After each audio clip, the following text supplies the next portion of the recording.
Hello friends, हम इसमें देखेंगे क्लास 6 की हिस्ट्री बुक की चैप्टर 6 आरंभिक नगर। आरंभिक नगर इसमें अच्छा से नहीं आया है। ये क्या है? आरंभिक नगर जो चैप्टर 6 है उसका हम देखेंगे। ये जो सारांश टाइप से है नोट है, ये जो इम्पोर्टेंट है वही चीज़ नोट किया गया है वो देखेंगे हम। और साथ में क्या कर देखेंगे, हड़प्पा सभ्यता, हड़प्पा की सभ्यता या हिंदू घाटी से जो क्वेश्चन आया है प्री में, यूपीएससी प्री में जो क्वेश्चन आया है वो भी हम देखेंगे। तो चलिए पहले आरंभिक नगर देखते हैं। आरंभिक नगर में क्या है? हड़प्पा की खोज, यानी कि आरंभिक नगर जब हड़प्पा की सभ्यता सब जब विकसित हुआ उसके बाद, तो हड़प्पा की खोज किसने किया था? दयाराम साहनी ने। मोहनजोदड़ो की खोज राखलदास बनर्जी ने। तो हड़प्पा की सभ्यता का दयाराम साहनी ने और मोहनजोदड़ो की खोज राखलदास बनर्जी ने। और ये दोनों कहाँ पे है? वर्तमान पाकिस्तान में। ये दोनों अभी पाकिस्तान में है।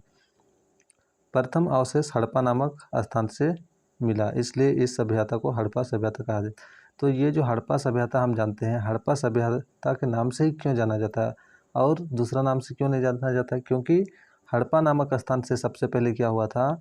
अवशेष मिला था, इसलिए इसको हड़प्पा की सभ्यता के नाम से जाना जाता है। हड़प्पा नगर दो भागों में बंटे थे। हड़प्पा का जो नगर है वो क्या है? दो भागों में बंटा हुआ था। किस प्रकार था? पश्चिमी भाग छोटा एवं ऊंचाई पर। जो पश्चिमी भाग है वो क्या है? छोटा होगा, लेकिन क्या होगा? ऊंचाई पे होगा। इस प्रकार ये क्या होगा? पश्चिमी भाग ऊंचाई में होगा इससे। और उसके बाद पूर्वी भाग ये नीचा में, ये बड़ा होगा लेकिन नीचा में होगा। तो पूर्वी हिस्सा क्या हो गया? बड़ा एवं नीचा था। तो ये जो पश्चिमी भाग है उसको क्या कहा जाता है? उस नगर को दुर्ग, ठीक है, नगर दुर्ग कहा जाता है, नगर दुर्ग। और यहाँ पे शासक वर्ग रहते थे। और पूर्वी हिस्सा बड़ा लेकिन नीचा होता था, इसको निचला नगर कहा जाता है। और यहाँ पे सामान्य लोग रहते थे, ये सामान्य लोग रहते थे। अब इसमें क्या है? बृहद स्नानघर। यहाँ पे क्या था? एक बृहद स्नानघर था जो मोहनजोदड़ो का आप तक का प्रसिद्ध स्थल था।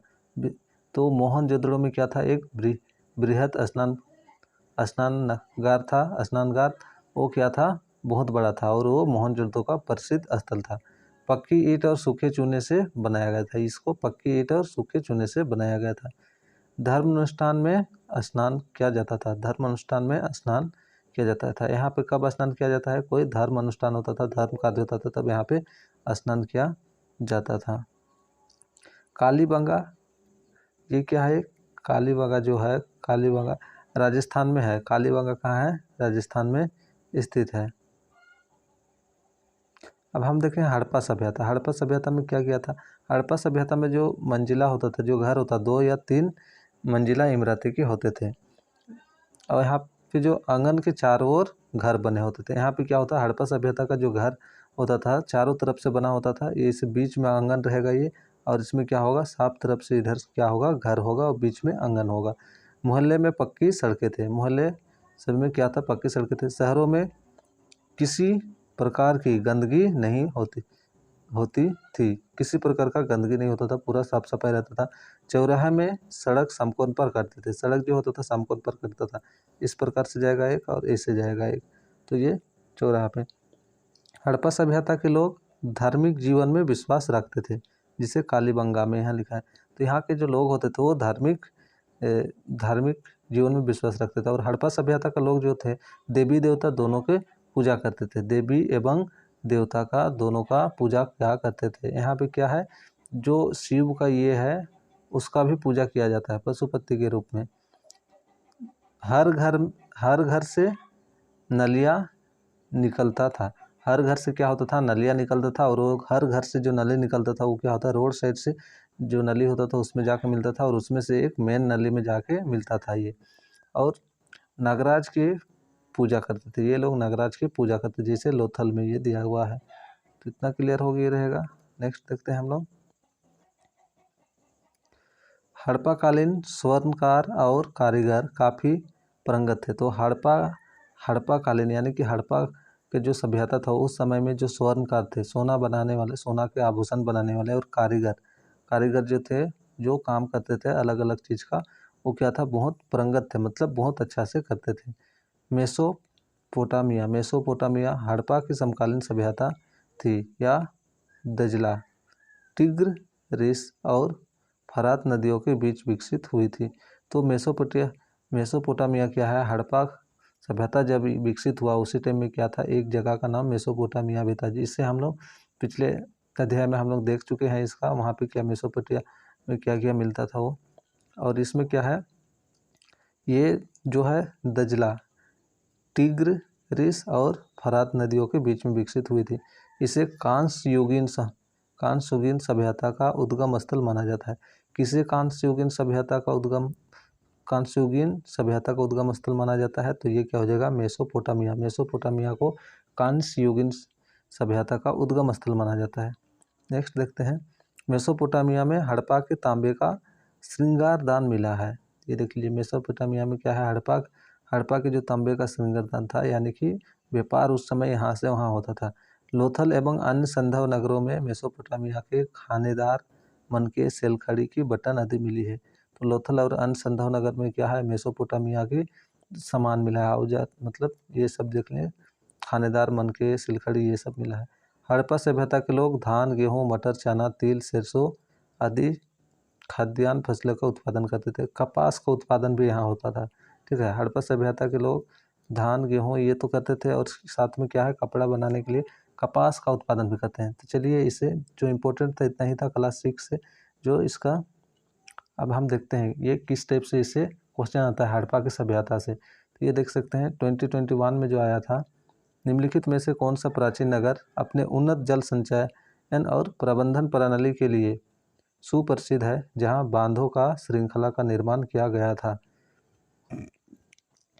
गया था और संबंध जलाशयों में नहर के माध्यम से जल को प्रवाहित किया जाता था। तो इसका जो धौलावीरा है, ये धौलावीरा, ये क्लास 6 में यहाँ पे नहीं दिया हुआ, लेकिन इसका जब क्लास 11 का एनसीईआरटी पढ़ेंगे तो उसमें ये क्लियर हो जाएगा। तो ये क्या है, धौलावीरा में है। आप इसका अगर यदि व्याख्या देखना चाहेंगे तो देख सकते हैं, इसका क्या है, मैं पढ़ूंगा नहीं, आप लोग इसको पॉज करके या स्क्रीनशॉट लेके इसको पढ़ सकते हैं।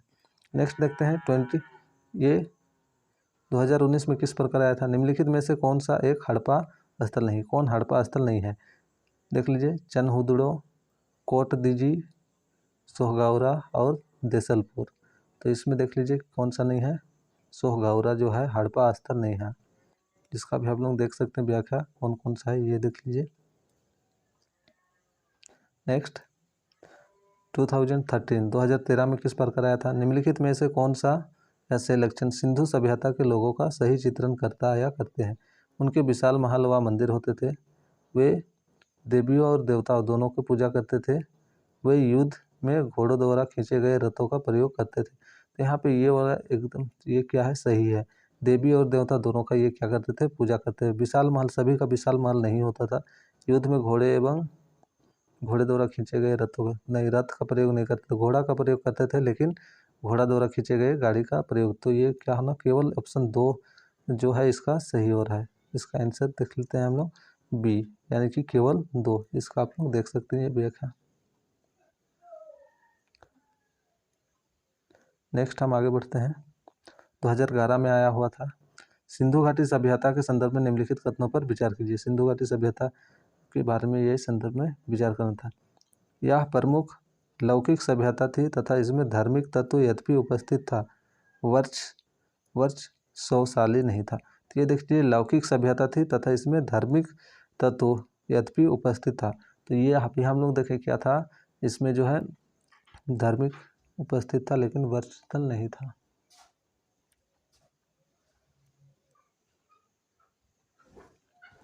तो ये अभी हम लोग देखें इसमें क्या था, धार्मिक उपस्थित था और देवी देवता दोनों का ये हम पूजा करते थे। आगे देखते हैं, यहाँ पे 2 नंबर है, उस काल में भारत में कपास के वस्त्र बनाए जाते थे। अभी हम लोग देखें कपास का उत्पादन किया जाता था, यानी कि कपास का वस्त्र बनाया जाएगा तब तो उसका उत्पादन किया जाता है। तो इसका जो होगा क्या होगा, दोनों सही है। तो इस प्रकार देख लीजिए, सी नंबर इसका आंसर। तो ये क्या हो जाएगा, ए और 1 और 2 दोनों, इसका जो आंसर होगा 1 और 2 दोनों। यहाँ से आप देख सकते हैं, इसके व्याख्या देख सकते हैं। और इसका और क्लियर कब होगा, जब हम इसका एनसीईआरटी क्लास 11th पढ़ेंगे, क्लास 11 तब जाके इसका क्या होगा और थोड़ा इसमें बेहतर इसका अच्छा से क्लियर होगा। तो आप देख सकते हैं हड़प्पा की सभ्यता से किस प्रकार का क्वेश्चन आता है। चलिए इसमें इतना ही, फिर नेक्स्ट वीडियो में मिलते हैं।